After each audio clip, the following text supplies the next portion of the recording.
Hey guys, welcome back to my channel. This video is long overdue, but today what I'm going to show you is how I make my bullet journal for 2018. So of course you're going to need some supplies, and what I'm going to need you guys to have is a composition notebook, and I got this for cheap, like 50 cents at Walmart. Then you'll need an assortment of pens, and so I just use different colors to kind of show off different sections. And then of course you're going to need a pencil for marking things.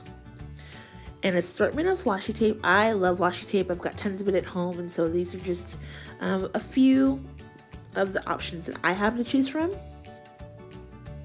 You will need a pair of scissors for being able to trim your washi tape with. And then you will also need a roller just to be able to kind of make your index out a little bit better and organizing that. And then this is optional, but I like to do a lot of DIY and crafting, so you'll need some craft paper. You don't have to buy a book like I have here. You can also buy it individually, like buy the sheets at Michael's or any kind of craft store, and usually it's about 50 to 60 cents each a piece. So that's what you need there. And then of course you're going to need to know how you want your book divided up, or what sections you want to focus on. So obviously you're going to have your index and then the months that are in there, but like for me, I have YouTube and blogging and scheduling, so you want to know what you want to have in your bullet journal.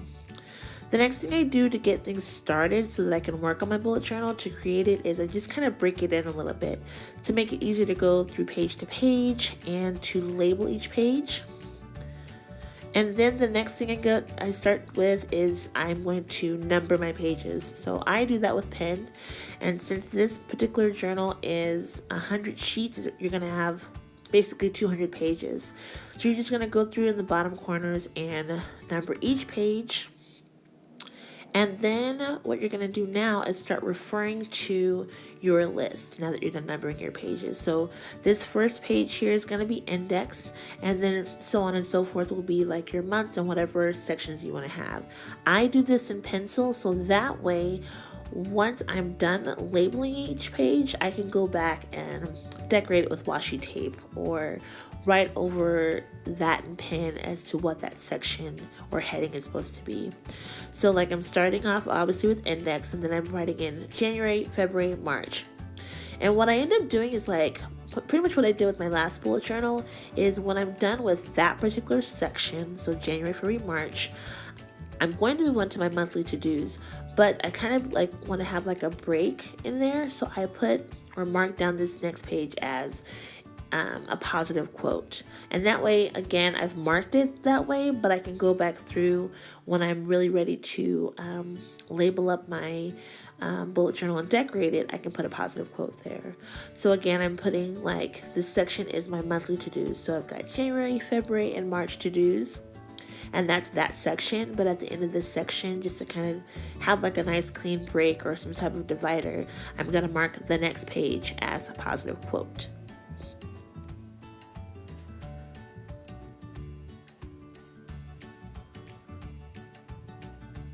So now I'm referring back to my list, and now I'm going to focus on those sections that I wanted to have in my bullet journal. So for me, it's YouTubing, it's blogging, it's being able to schedule things, it's what to read and what to buy.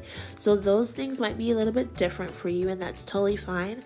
I'm just again focusing or figuring out what is important to you, what you want to focus on for those 3 months, and making that a section. In my previous bullet journal, I only have one page for my YouTube and one page for my blog, but I wanted to extend that out.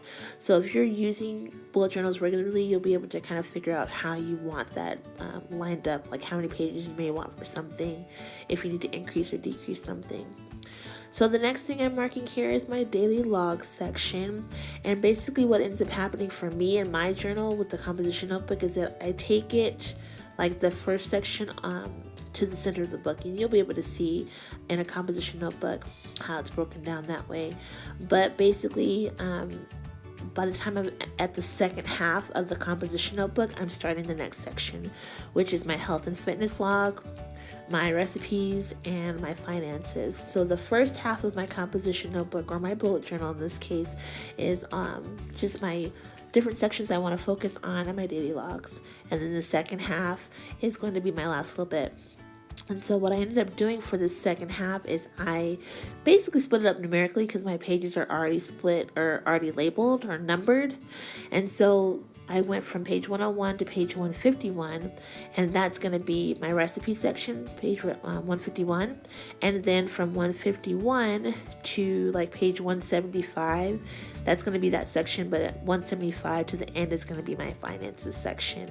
And it just kind of took the like uber thinking out of, well, how many pages do I need? Well, you don't know how many pages you're going to need.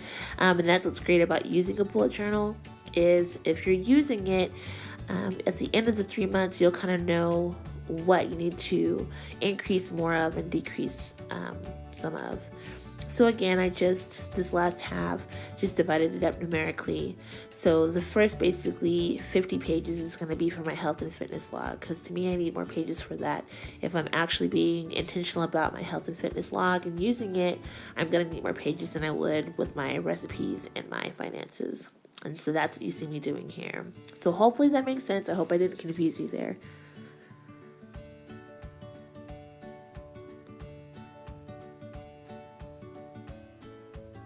So now what I'm going to do is, now that I've marked my first page's index, I'm going to, using a pen, mark my front page, and I'm going to basically make it like a T-chart. And I'm going to, just create 2 lines to make that T-chart. And I'm going to use this like an index or a table of contents, and every section that you've already pre-written down that you want to focus on, you're going to list that in your little T-chart here, and then put the page numbers next to it.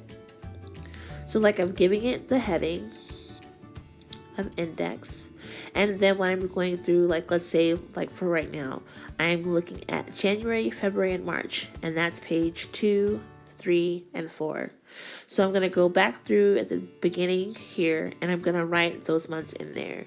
And the same thing with everything else. I'm going to put, January to do, February to do, March to do. And I'm going to go back through, and once I'm done with that, I'm going to, write down the corresponding page for it.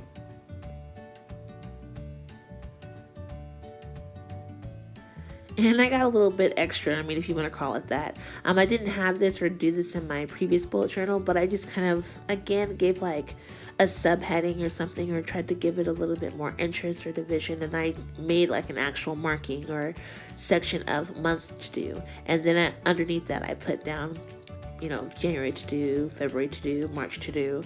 And I did the same thing like with social media and like planning things out. So I just kind of did it that way. You don't have to. That's just how I chose to do it on a whim at this particular time.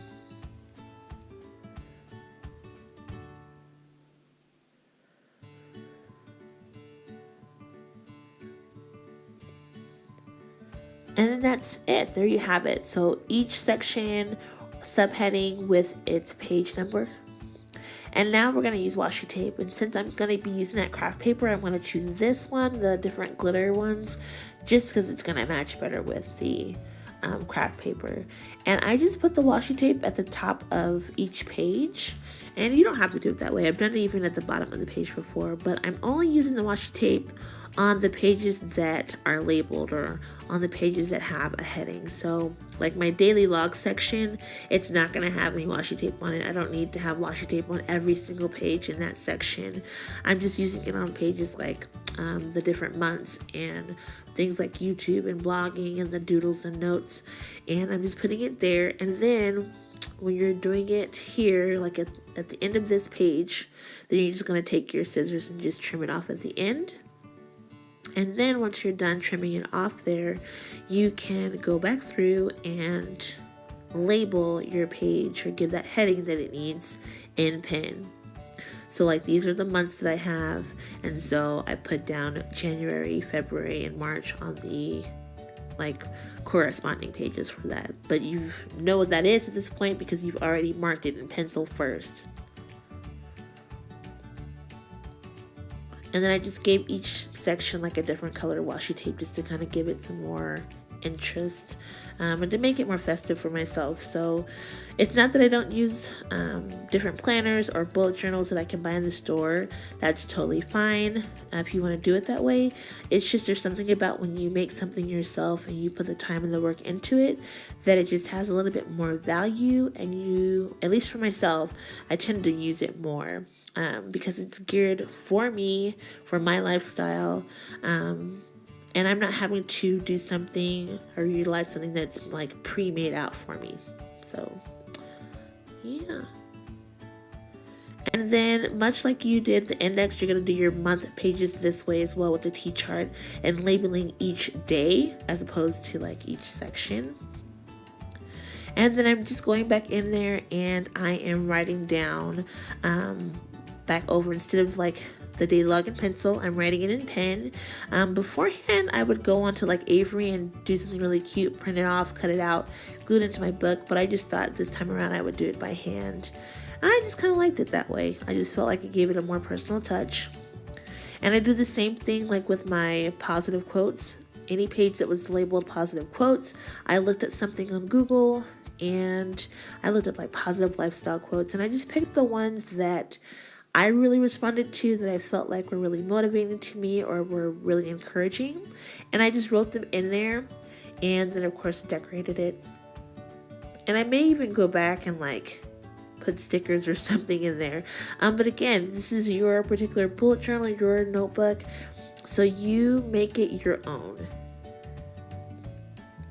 So next we're going to cover up our book, and so again, this is optional, you don't have to do that, but I didn't like the color of the, well, green is my favorite color, I just didn't like the design of this. But you're going to measure from the end of the black binding to the end of your notebook, and you're going to do like basically length by width, because what you're going to do next is you're going to take the craft paper that you choose, and again, you're only going to need 2 sheets, and on the back side of it is where you're going to do your marking up on it. So basically you're cutting out what you need to cover that specific measurement of your bullet journal. And once you have that cut out, then what you can do is take some craft glue, which is what I have here. Mod Podge works great as well, and you're going to just fully cover up your bullet journal with your glue. And then once you've got that fully covered up, you're going to take your craft paper and put that on top, and making sure that you're pressing down on it really well to make sure that it's adhering to your journal very well. And then you can just put some weights on top of it and let it dry for several hours or overnight, just to make sure that it's glued onto there well. Don't worry about the corners just yet. You will trim that off once you're done, or once it's done drying. And it's a little bowed right now, but if you keep leaving the weights on it for a little bit, it will stay flat really well. Or you can use something like ribbon or rubber band to keep your bullet journal closed. But this is basically the end result. These are all my pages. I've labeled each one basically with just different color washi tape. And then I just put the matching pencil to, or matching pen on top to label my page, and it would match the washi tape. And so yeah, that's pretty much it there. And then I've got my health and fitness logs. Again, I went back through and just kind of decorated how I wanted it to be decorated.